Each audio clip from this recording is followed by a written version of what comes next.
Hey guys, Chris here with the Good Old Gamer. So a couple days ago, I went ahead and gave you guys my 2 cents on Metro Exodus in this video right here.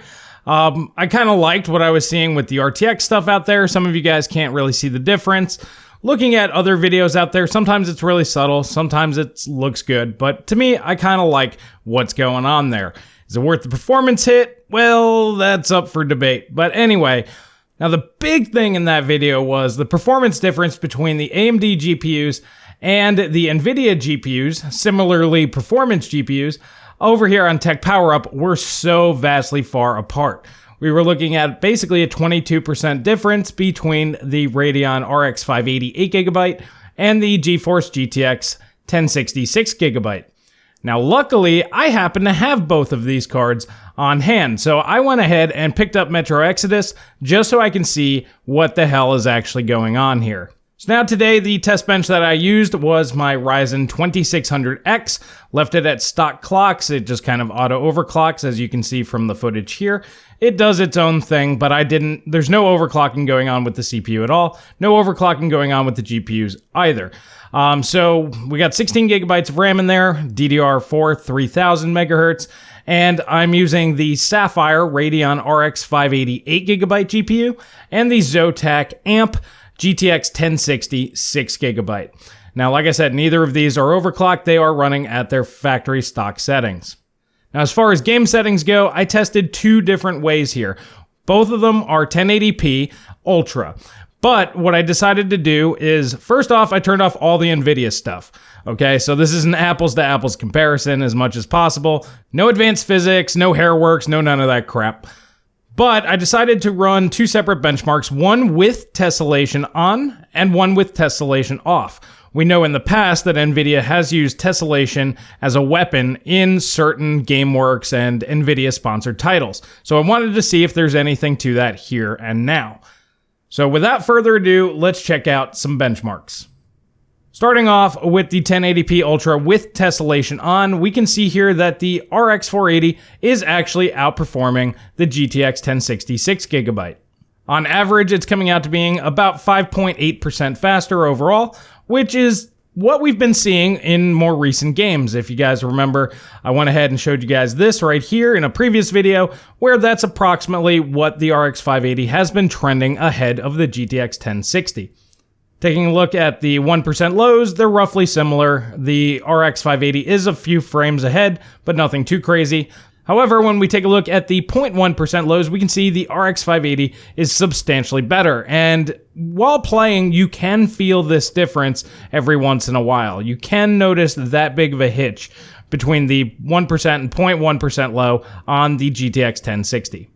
Now checking out Metro Exodus 1080p Ultra without tessellation, we can see that our frame rate is actually substantially higher on both GPUs.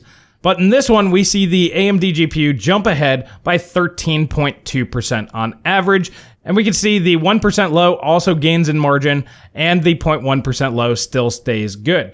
Now, what I found is that this was a much smoother experience. The 71 frames per second average with the 47 and 44 lows on the RX 580, it didn't feel as smooth as I would have liked, although I was playing with FreeSync disabled.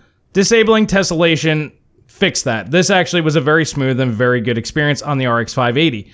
In all honesty, the GTX 1060 6GB was not the best experience either way. Obviously, it was better without tessellation on, but as you can see, I mean, that jump from 81 average all the way down to a 0.1% low of 35.7 is technically even more jarring than going from 67 frames per second down to 31.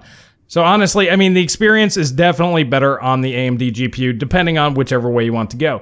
Of course, you can leave tessellation on and maybe go down from ultra to high, but this game uses extreme as its maximum graphics setting, so ultra is actually high in this game. So that's the reason why I chose to test that in this particular title. So full disclosure, I was using the latest drivers from both NVIDIA and AMD, which for AMD, that is the 19.2.2 drivers, which do have game-ready drivers for Metro Exodus.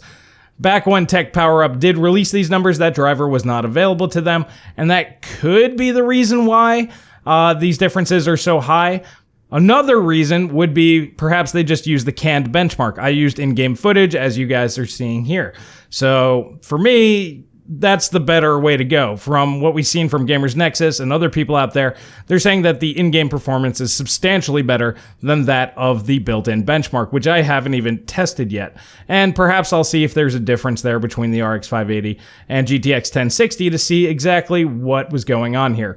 Could it just be drivers? Maybe. But perhaps it is the built-in benchmark just playing a little bit of favorites. I don't know on that front, but I did want to make sure that Metro Exodus played well on AMD hardware for all of you guys out there that actually have AMD hardware, because this actually looks like a really good game. I haven't played much of it yet. Obviously, I've been doing benchmarks, but it looks good, it plays good, it feels like a Metro game. I wouldn't say that it looks revolutionary or that much better than anything else that I've ever played, but from what I've played, if you enjoy the Metro series, it looks like you're probably going to enjoy this one as well. I like 2033 and Last Light, so I actually just want to go play the game now. Now, I want to give a special shout out to Wyatt Potter. He gave a generous donation the other day, which allowed me to get Metro Exodus so I could do this hands-on testing myself. And I want to thank everybody else out there who have jumped on PayPal and donated even as little as 10 cents. I really appreciate you guys. That's the reason why I want to keep your names up in those cards at the end of the videos. This way everybody knows that you're helping propel this channel forward. So thank you so much for that, guys. Well, I may have went a little overboard in the video the other day, but those were the numbers that I had at the time. I was waiting for Steve from Gamers Nexus and Steve from Hardware Unboxed to go ahead and bring out more data, so this way I could see what was going on there. It's been a few days. They haven't produced anything between AMD and NVIDIA, so I wasn't able to use their numbers. So I said, screw it, let's do it ourselves. This is always the best way to go. So this way I can give you hands-on data, and I can give you my real opinion of what I think about the game. Thus far, like I said, I haven't played enough to give you any idea of what I think about the game so far, other than the fact that it feels like a Metro game. Performance-wise was definitely better on the RX 580, so anybody out there with AMD GPUs, you don't have to worry about picking this up. It will run just fine. So let me know what you guys think down in the comment section below. Are you glad to know that these numbers the other day were wrong? AMD hardware is doing well, even in a game with GameWorks inside of it. You just turn the GameWorks crap off and it works just fine. To me, that's a good thing, but let me know what you guys think down in the comment section below. And if you like this video, please hit that like button, please subscribe, please share with friends. That really helps me out. Thank you so much, and you guys have a great day, and I'll catch you guys in the next video.